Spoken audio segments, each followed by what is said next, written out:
राजस्थान की राजनीति में इन दिनों एक सवाल सबसे ज्यादा चर्चित है। विधानसभा चुनाव में वसुंधरा राजे की क्या भूमिका होगी? क्या वो सीएम फेस होंगी? लगता तो नहीं है फिलहाल।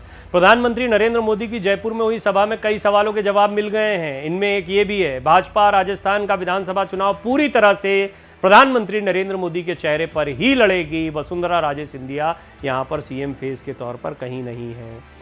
मोदी ने बिना किसी का नाम लिए ही ये पूरी तरह से स्पष्ट कर दिया कि राजस्थान के चुनाव में न केवल कमान उनके हाथों में, बल्कि चुनाव भी उन्हीं के चेहरे और उनकी योजनाओं को सामने रखकर लड़ा जाएगा। सभा में सीपी जोशी को महत्व देकर उन्होंने ये भी साफ कर दिया कि संगठन ही महत्वपूर्ण है।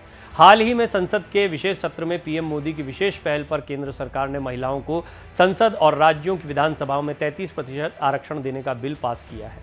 ऐसे में जयपुर में हुई सभा की जिम्मेदारी भाजपा ने 500 महिला कार्यकर्ताओं और पदाधिकारियों को सौंपकर एक खास राजनीतिक संदेश भी दिया। सभा से पहले ये चर्चाएं थी कि महिला बिल और महिलाओं के अधिकारों पर मंच से बोलने के लिए पूर्व सीएम वसुंधरा राजे को आगे किया जाएगा, लेकिन ऐसा कुछ नहीं हुआ। राजे के अलावा मंच से केंद्रीय मंत्री प्रहलाद जोशी, अर्जुन राम मेघवाल, गजेंद्र सिंह शेखावत समेत प्रदेश अध्यक्ष सीपी जोशी का भाषण हुआ, लेकिन राजे का भाषण नहीं हुआ। जब मंच संचालन राजसमंद सांसद दिया कुमारी और भाजपा की राष्ट्रीय कार्य समिति सदस्य अलका गुर्जर ने किया, तो राजनीतिक हलकों में चर्चाएं भी सभा के तुरंत बाद शुरू हो गई कि क्या भाजपा में नया महिला नेतृत्व सामने आ रहा है। किनारे कर दिया गया वसुंधरा राजे सिंधिया को। सांसद दिया कुमारी और अलका गुर्जर को भाजपा नए नेतृत्व के रूप में आगे बढ़ा रहा है। पीएम मोदी ने अपनी चिर परिचित भाषण शैली में राजस्थान की मौजूदा कांग्रेस सरकार पर पेपर लीक, लाल डायरी, भ्रष्टाचार, कमीशन खोरी, महिलाओं के खिलाफ बढ़ते अपराधों, किसानों का कर्जा माफ नहीं करने जैसे मुद्दों को लेकर जमकर हमला किया। उन्होंने बार बार लोगों से अपील की कि वो भाजपा की सरकार बनाएं और डबल इंजन का फायदा प्राप्त करें।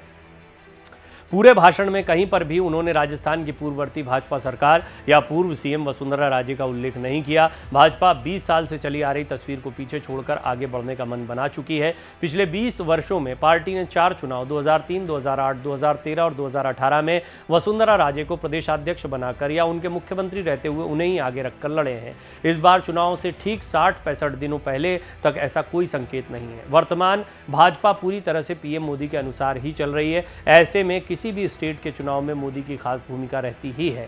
इस बार राजस्थान में भी मोदी ही सबसे आगे दिखाई दे रहे हैं। अब आपको बीजेपी के उन अहम मौकों के बारे में बताते हैं जहां वसुंधरा राजे सिंधिया नदारद रहीं। परिवर्तन यात्रा में केवल एक बार नजर आकर दिल्ली चले जाना, इससे यात्राएं बिना उनके भी पूरी हो गई, यानी उनकी इतनी जरूरत नहीं थी। उनकी भूमिका पार्टी के अब तक के सबसे बड़े चुनावी अभियान में नजर ही नहीं आई है। हालांकि उस दौरान राजे की बहू का दिल्ली में इलाज होने के कारण दिल्ली रहना भी एक बड़ा कारण रहा। दूसरा, पार्टी ने जब भी सिविल लाइंस फाटक, विधानसभा सचिवालय घेराव का ऐलान किया तो राजे उनमें शामिल नहीं हुई।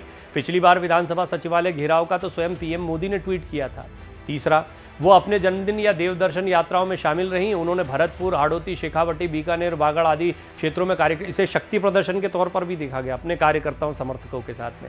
हाल ही में वसुंधरा राजे ने संघ के प्रकाश चंद्र से मुलाकात की थी, तो इसे लेकर काफ़ी चर्चाएं सामने आई थी। तब किसी ने इस मुलाकात को बहुत महत्वपूर्ण नहीं माना था, लेकिन हाल ही में जब प्रकाश चंद्र ने केंद्रीय मंत्रियों के साथ संसद में मुलाकात की, तब ये स्पष्ट हुआ कि राजस्थान के चुनाव में अब संघ की महत्वपूर्ण भूमिका रहेगी। केंद्रीय जल शक्ति मंत्री गजेंद्र सिंह शेखावत ने पूर्व सीएम वसुंधरा राजे के घर जाकर उनसे मुलाकात की। इस मुलाकात से ठीक पहले राजे लंबे समय बाद दिल्ली से जयपुर लौटी थी। ये कयास लगाए जा रहे थे कि वो भाजपा आलाकमान से विधानसभा चुनाव में अपनी भूमिका के बारे में स्पष्ट संदेश चाहती हैं। वर्ष 2019 में सीएम अशोक गहलोत के गृह क्षेत्र से उनके पुत्र वैभव गहलोत को चुनाव हराने के बाद पिछले 4-5 वर्षों में वो राजस्थान के दिग्गज नेता के रूप में उभरे हैं। ऐसे में राजे के साथ उनकी मुलाकात ने कई चर्चाएं छेड़ दी हैं।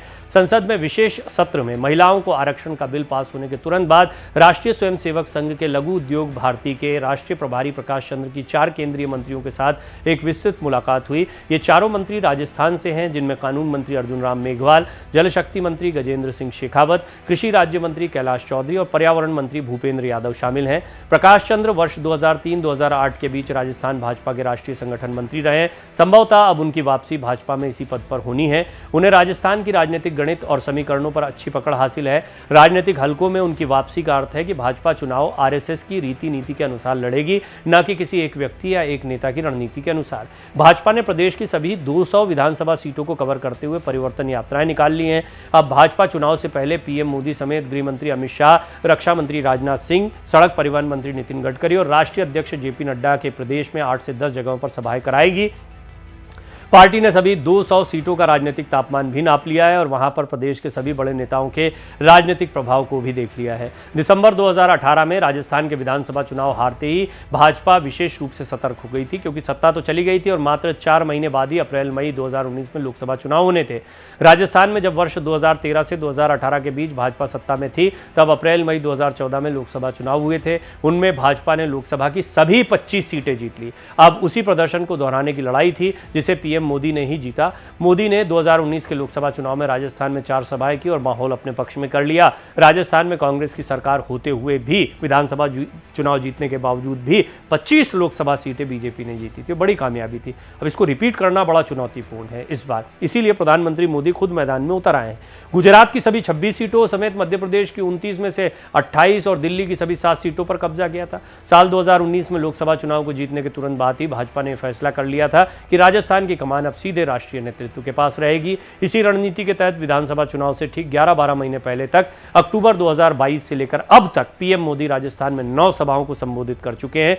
ये सभाएं राजस्थान में सिरोही, बांसवाड़ा, सीकर, बीकानेर, अजमेर, भीलवाड़ा, दौसा और जयपुर में हो चुकी हैं। केंद्रीय मंत्री अर्जुन राम मेघवाल के खिलाफ अमर्यादित टिप्पणी करने पर पूर्व केंद्रीय मंत्री और दिग्गज भाजपा नेता कैलाश मेघवाल को पार्टी ने तुरंत बाहर का रास्ता दिखा दिया था। मेघवाल द्वारा अर्जुन राम मेघवाल पर लगाए भ्रष्टाचार के आरोपों और पीएम मोदी को लिखी चिट्ठी पर भी पार्टी ने कोई गौर नहीं किया। इस बीच देवी सिंह भाटी और रोहिताश शर्मा दोनों पूर्व मंत्री हैं, लेकिन पार्टी ने चुनाव को नजदीक देखते हुए भी उन्हें पार्टी में शामिल नहीं किया।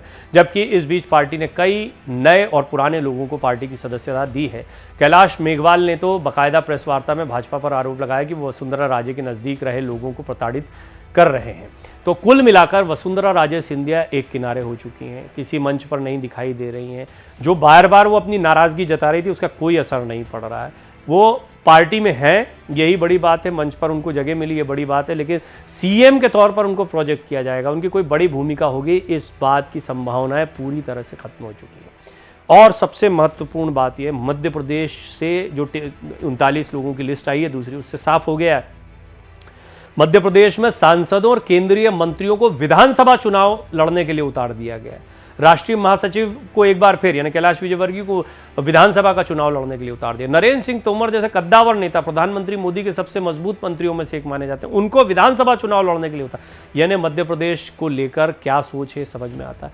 आप इसका अंदाजा लगा सकते हैं कि बिल्कुल यही काम आपको राजस्थान में देखने को मिलेगा। इस बात को तय माना जा रहा है। गजेंद्र सिंह शेखावत, अर्जुन राम मेघवाल तो अपनी पूरी ताकत झोंक ही चुके हैं, लगातार यहाँ पर बने हुए हैं। गजेंद्र सिंह शेखावत को एक बड़े चेहरे के तौर पर देखा भी जा रहा है। ये माना जा रहा है कि यहां भी आपको मंत्री और सांसद चुनाव लड़ते दिखाई दे सकते हैं। अलग अलग क्षेत्रों की जिम्मेदारी इनको दी जा सकती है। यानी बीजेपी एक बड़ी रणनीति के साथ आगे बढ़ रही है और ये बात सिर्फ इन विधानसभा चुनाव तक सीमित नहीं है। जैसा मैंने रिपोर्ट में पहले ही आपको बताया कि आगामी लोकसभा चुनाव भी बहुत महत्वपूर्ण है, जो कुछ महीनों बाद ही है। और यहां पर मध्य प्रदेश और राजस्थान का पिछला प्रदर्शन दोहराना, ये भी एक बड़ी चुनौती है और बीजेपी और प्रधानमंत्री मोदी की नजर इसी बात पर है।